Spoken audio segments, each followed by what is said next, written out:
In the last lecture, we began to explore the criteria that historians use to determine which of the surviving traditions about Jesus can be accepted as historically reliable. We saw that the earliest sources are, as a rule, more likely to be historically accurate. In effect, this means that Q and Mark, for example, are more likely to present a historically reliable picture than, say, John and Thomas. We also saw that we need to be able to be alert to theological developments and other biases that are reflected in our sources, including, of course, even our earliest ones, which are not themselves disinterested accounts of Jesus' life. We then examined one of the specific criteria that scholars have devised for studying the early traditions of Jesus, the criterion of independent attestation, which states that any tradition that is multiply attested in more than one independent source has a greater claim to authenticity than a tradition found in only one source. In discussing this criterion, we saw that the historian can be compared to a prosecuting attorney who needs to establish a case and to present evidence about what really happened. This analogy will continue to be fruitful for us as we consider in this lecture two other criteria that have been devised for studying these materials. First, the criterion of dissimilarity, and second, the criterion of contextual credibility. The most controversial criterion that historians use, and often misuse, to establish authentic tradition from the life of Jesus is sometimes called the criterion of dissimilarity. How can the criterion be explained by our analogy of a legal case? Any witness in a court of law will naturally tell things the way he or she sees them. Thus, the perspective of the witness has to be taken into account when trying to evaluate the merits of a case. Moreover, sometimes a witness has a vested interest in the outcome of the trial. A question that perennially comes up then involves the testimony of interested parties. Are they distorting or even fabricating testimony for reasons of their own? If I were arrested for arson and my own mother was put on the witness stand and testified under oath that she had seen me do it, all things being equal, her testimony would carry more weight than if she provided me with a convenient alibi. One needs to consider the vested interests of the witness, and if the testimony goes against their vested interests, then their testimony is more likely to be accurate. The analogy, of course, doesn't completely work for ancient literary sources. Authors from the ancient world were not under oath to tell the historical facts and nothing but the facts. But when examining ancient sources, the historian must always be alert to the perspective of the witness. This is particularly the case when dealing with sources that describe events from the life of Jesus. We know that early Christians modified and invented stories about Jesus. Everyone agrees with this. Otherwise, they would have to think that when Jesus was a 5-year-old, he really did make clay pigeons come to life, and that when he was raised from the dead, he really did emerge from his tomb with his head reaching up above the clouds as tall as a skyscraper. Nobody thinks these things, at least nobody that I know, which means that everybody thinks that somebody made up these stories. These stories are in Christian sources. This means that Christians were inventing stories about Jesus. How do we know which stories Christians invented and which ones are historically accurate? We have other cases in which we have two Gospels that tell the same story, but there are differences between them. How do we know which, if either of the two accounts, is the accurate one? We have to have a criterion. The criterion of dissimilarity is designed to show which stories were invented or transformed by the Christians and which ones are historically authentic. The first step in applying the criterion is to determine what the early Christians were trying to say about Jesus. and to ascertain whether the traditions told about his own sayings and deeds clearly support these Christian views. If traditions do support the views of the early Christians, then at least there's a theoretical possibility that these sayings and deeds were made up precisely in order to advance the views that some Christians held dear. But what if a saying or deed attributed to Jesus does not obviously support a Christian cause, or even works against it? A tradition of this kind would evidently not have been made up by a Christian. Why then would it be preserved in the tradition? Perhaps because it really did happen that way. The criterion of dissimilarity, then, maintains that any tradition about Jesus that does not support a clear Christian agenda, or that appears to work against the vested interests of the Christians telling the stories, is more likely to be historical. Before illustrating this criterion with a number of examples, I should be clear about several of its limitations. Just because a saying or deed of Jesus happens to conform to what Christians were saying about him does not mean that it cannot be accurate. Obviously, the earliest disciples followed Jesus precisely because they appreciated the things that he said and did. They certainly would have told stories about him that included such things. Thus, on the one hand, the criterion may do no more than cast a shadow of doubt on certain traditions. For example, a number of the traditions in the infancy Gospel of Thomas appear to be drawn from later Christian imagination. And some of the sayings in the Coptic Gospel of Thomas show Jesus supporting a kind of Gnostic theology, which in these traditions we'd have to say that it does not appear that Jesus is representing what a Jewish rabbi of the first century would have said. That is, it appears that these traditions coincide with what the Christians who were telling the stories wanted to say, and therefore they're not above suspicion. The criterion of dissimilarity, though, is best used not in the negative way of showing what Jesus did not say or do, but in the positive way of showing what he likely did say or do. This criterion, then, is best used to show what probably does go back to Jesus, better than showing that what probably does not go back to Jesus. Again, the best way to clarify how the criterion works is by showing it in action, by looking at several examples. And so I'm going to give you a list of examples. I've got 5 traditions that I want to look at that seem to me to pass the criterion of dissimilarity. The first is one we've already looked at, the tradition of Jesus' association with John the Baptist. In some of our traditions, Jesus is said to have been baptized by John the Baptist.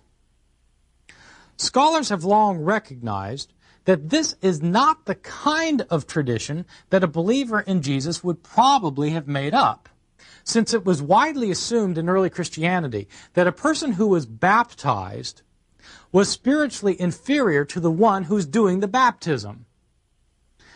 In other words, the person who is baptizing another is the spiritual superior. But in this tradition, it's John the Baptist baptizing Jesus.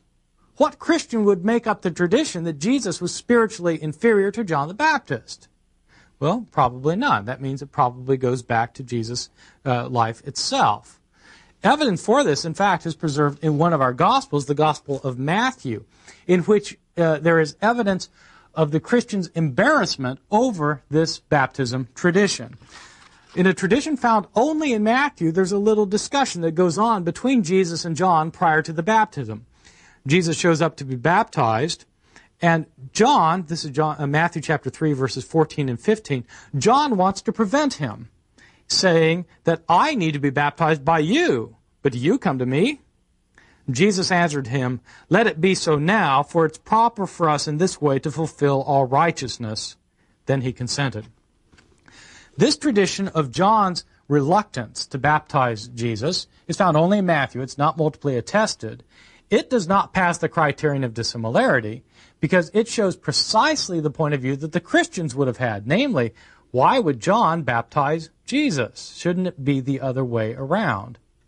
Since Christians would not want to show that Jesus was spiritually inferior to John, they wouldn't have invented the tradition that he was baptized by John. Therefore, the tradition probably actually goes back to Jesus' life. This is a kind of tradition that almost all scholars accept as being historically reliable because it passes the criterion of dissimilarity. An even clearer example involves the end of Jesus' life, his crucifixion. The crucifixion of Jesus is not a tradition that Christians would have been likely to have made up. Why not? We have a number of Jewish sources from the first century and preceding centuries that talk about what the Messiah would be like. Christians, of course, believed Jesus was the Messiah, and they tried to convince Jews that Jesus was the Messiah. The Jewish sources that describe the coming Messiah have a variety of ways of understanding what the Messiah would be. In some of our sources, the Messiah is understood to be a future king of Israel, a political leader, a military warrior who would overthrow the enemies of Israel and set up God's kingdom in Jerusalem where he himself would be the king. He would be a king like David, who ruled over Israel as a sovereign state, who would be a powerful warrior who would establish God's kingdom there in Jerusalem. That's one tradition. Another tradition about the future Messiah understood him not in these kind of political terms, but in more spiritual or cosmic terms. The Messiah was thought to be a kind of judge who is coming from heaven in order to judge the earth, to overthrow the forces of evil that were aligned against God, and to set up God's kingdom in a cosmic act of power. Other Jews expected a Messiah who would be a powerful priest figure, who would be empowered by God to interpret his law and would lead the people through his interpretation of the Torah of Moses. There are a variety of expectations of what the Messiah would be like, but there's one thing that holds all of these expectations together. All of the Jewish expectations of the Messiah that we know about portray him as a future figure of grandeur and power. So far as we know, there were no Jews prior to Christianity who thought that the Messiah was going to suffer and die. Suffering and death were not the Messiah's mission. Only when Christians came along and said that Jesus was the Messiah did there emerge the idea of a suffering Messiah. And the logic is quite plain. The logic is that Jesus, if he's the Messiah, shows us that the Messiah has to suffer and die because Jesus suffered and died. But that wasn't the expectation. The expectation was that the Messiah would be a figure of grandeur and power. Most Jews thought that it was a scandalous notion that the Messiah would be crucified. Most Jews simply did not accept the Christian proclamation about Jesus as the Messiah because it cut against everything they believed about the Messiah. That's why the Apostle Paul in 1 Corinthians chapter 1 says that the crucifixion of Jesus is the major stumbling block for Jews accepting the gospel. Why would Christians have invented the story of Jesus being crucified if it was the biggest obstacle to having people convert? Well, they wouldn't. If they wanted to make up stories about Jesus as the Messiah, they would have made up a story that Jesus, in fact, stormed into Jerusalem, drove out the Romans, and established the kingdom there. They couldn't make up that story because everybody knew it wasn't true. They had to tell the story of Jesus' crucifixion because it actually happened. They wouldn't have made up the story. And so the second example that clearly passes the criterion of dissimilarity is Jesus' crucifixion. Third example, more briefly. It seems unlikely that Christians would have invented the multiply attested story that Jesus was betrayed by Judas, one of his own followers. Jesus was betrayed by one of his own 12? Doesn't that seem to show that Jesus didn't have power and authority even over those who were closest to him? That story does not appear to be the sort of thing somebody would have made up.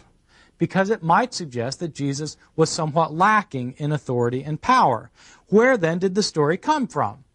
Well, it must be something that actually happened. Fourth example. The criterion of dissimilarity can sometimes be applied to specific sayings of Jesus. As one example, Mark chapter 8, verse 38. Jesus is talking to his disciples right in the middle of Mark's gospel. And he tells them, "Those who are ashamed of me and of my words in this adulterous and sinful generation, of them the Son of Man will be ashamed when he comes in the glory of his Father with the holy angels." Whoever is ashamed of me, of that one, the Son of Man will be ashamed when he comes in the clouds of heaven. The early Christians, of course, thought that Jesus himself was the Son of Man who was coming back in judgment over the earth. There were sayings in the Gospels in which Jesus talks about the Son of Man, and he's clearly talking about himself. Well, Christians thought he was the Son of Man, and they're the ones who preserved these sayings of Jesus. What about a saying like Mark 8:38, where there's no indication at all that Jesus is talking about himself? If you didn't know that Jesus was the Son of Man and you heard this saying, you would assume just the opposite, that Jesus is saying, however anybody reacts to me is how the Son of Man, the future judge, will react to that person. In other words, it doesn't appear to be the kind of saying that a Christian would make up because there's not a clear identification of Jesus as the Son of Man in this saying. That makes it appear that Jesus actually said something like Mark 8:38. Fifth, final example, deals not with an individual saying, but with a extended parable that I think probably is something that Jesus himself actually said. This is a famous parable in Matthew chapter 25, the parable of the sheep and the goats, where Jesus is talking about what will happen at the end of time when the Son of Man comes. Again, not apparently identifying himself as this Son of Man. It's a terrific parable.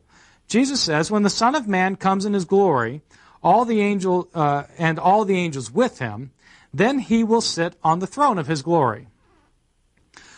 All the nations will be gathered before him, and he will separate people one from another as a shepherd separates the sheep from the goats. He'll put the sheep at his right hand and the goats at his left. Then the king will say to those at his right hand, he'll say to the sheep, "Come, you who are blessed of my Father, inherit the kingdom that's prepared for you from the foundation of the world. For I was hungry, and you gave me food. I was thirsty, you gave me something to drink. I was a stranger, and you welcomed me. I was naked, and you gave me clothing. I was sick, and you took care of me. I was in prison, and you visited me." Then the righteous will answer him, "Lord, when was it that we saw you hungry and gave you food, or thirsty and gave you something to drink? When was it that we saw you a stranger and welcomed you, or naked and gave you clothing? And when was it that we saw you sick or in prison and visited you?"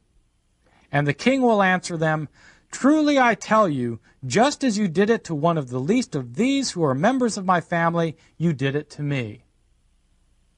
He goes on then and speaks to the people on his left side and sends them accursed into the eternal fire that was prepared for the devil and his angels because they didn't help him out when he was sick or naked or in prison or hungry.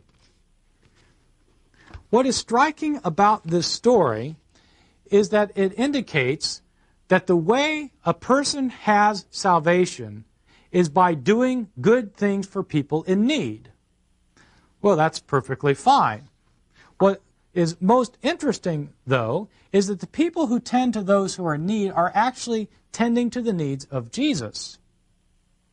The people doing this don't realize anything about Jesus. Lord, when did we ever see you naked or hungry or thirsty or in prison?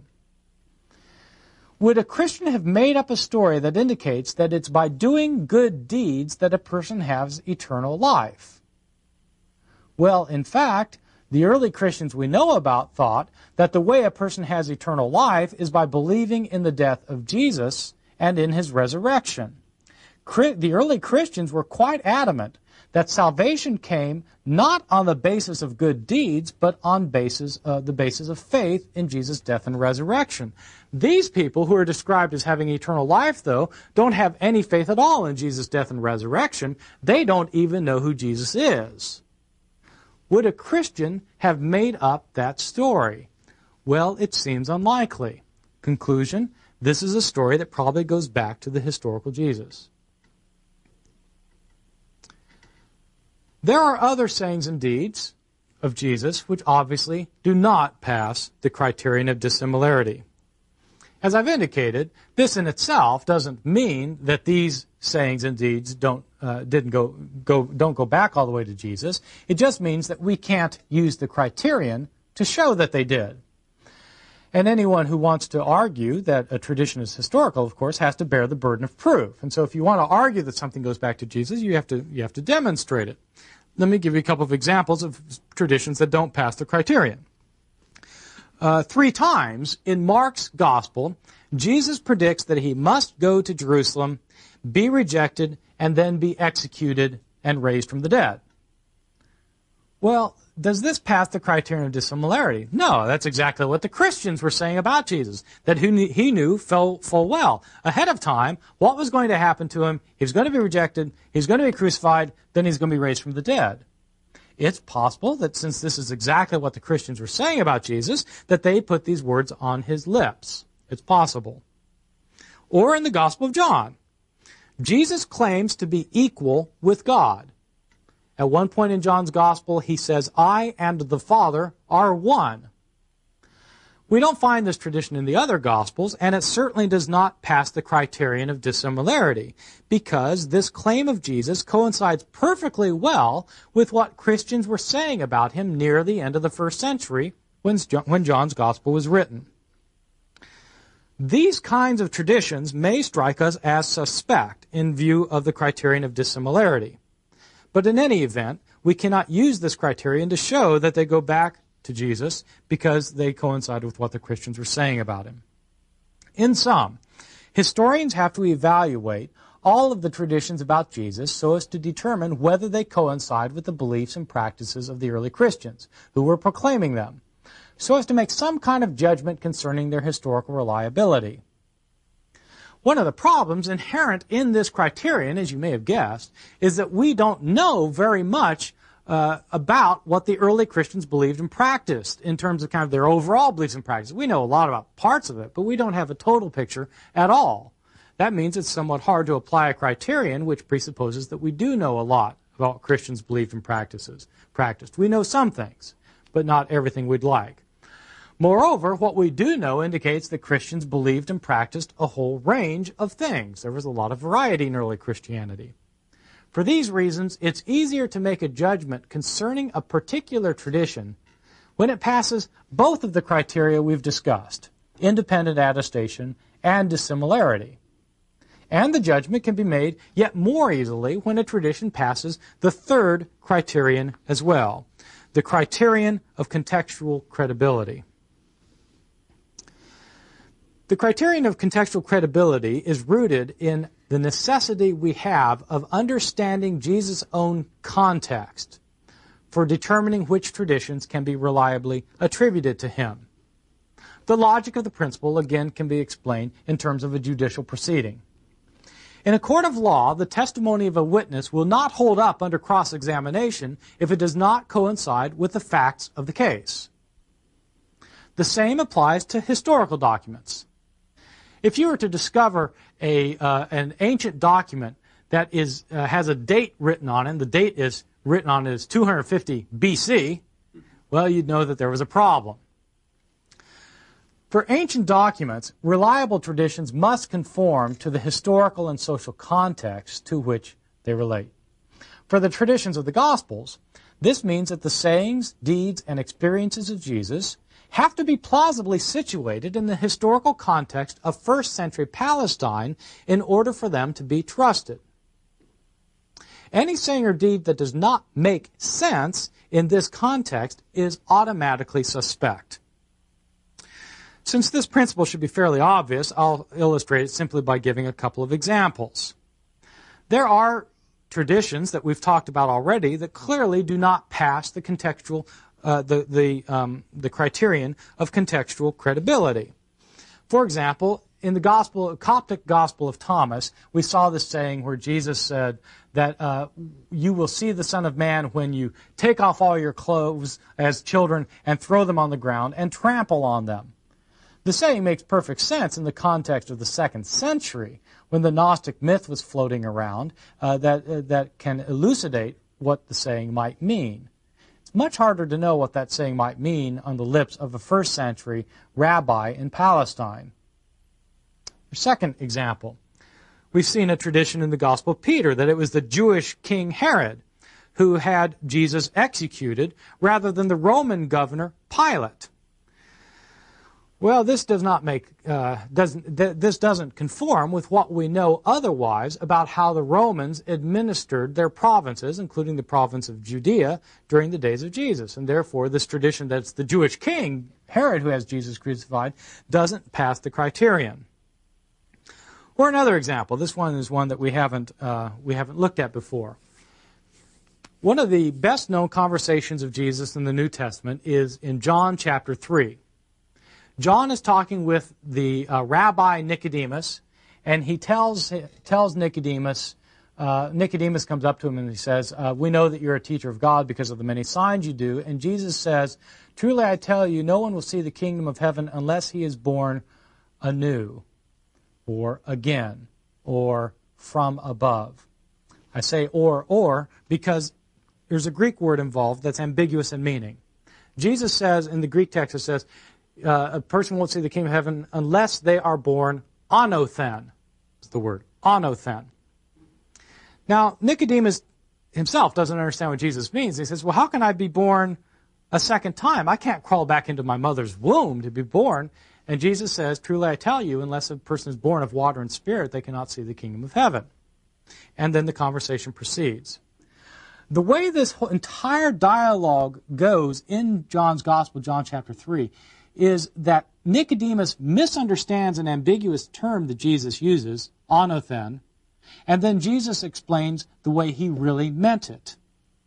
Nicodemus thought that the word anothen meant you must be born a second time, and he wondered how that was possible. Jesus really meant you must be born from above, meaning you have to have a spiritual birth to coincide with your physical birth if you want to see the spiritual kingdom of heaven. In other words, the word anothen means two basic things, either from above or a second time. Nicodemus understands it one way, Jesus means it the other way, and the dialogue is predicated on the misunderstanding of this ambiguous term. Well enough. Well, that makes sense when you're reading the Gospel of John in Greek. Unfortunately, if Jesus and Nicodemus were having this conversation in Jerusalem, they would have been having it in Aramaic. Jesus spoke Aramaic. It was the language spoken in Jerusalem, and Nicodemus himself is a Jewish rabbi who would have spoken Aramaic. The problem is that in Aramaic, the word for a second time does not also mean from above. It's an ambiguity that is based on the Greek word, but they wouldn't have been speaking Greek.